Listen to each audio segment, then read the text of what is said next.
शुभविवाह या मालिकेच्या 11 मेच्या भागामध्ये आपण पाहणार आहोत। भूमी ही तयार होत असते त्यावेळेस आकाशा पाठीमागून येतो आणि तो भूमीचा हात पकडतो आणि आकाशने हात पकडल्यामुळे भूमी ही आश्चर्यचकित होऊन आकाशकडे पाहू लागते आणि आकाशा भूमीला आपल्या मिठीमध्ये ओढतो।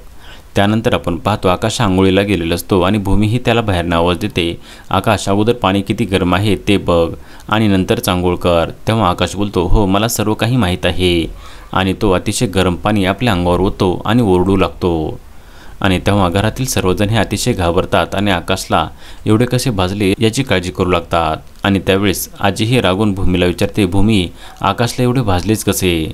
आणि भूमी सांगते, तो अंघोळ करायला गेला होता। आणि या संधीचा फायदा घेऊन अभि देखील भूमीवर रागवतो आणि बोलतो, भूमी तो एकटाच अंघोळ करायला गेला होता की काय? हे बघ भूमी, तुला या घरामध्ये काही बदल करण्याचा अधिकार नाही। हे घर महाजनाचं आहे, तुझे माहेर नाही आणि या घरातील नियमानुसारच तुला चालावे लागेल। आज तुझ्या हलगर्जीपणामुळे आकाशची ही अवस्था झाली आहे। आणि तेव्हा भूमीला देखील अतिशय दुःख होते।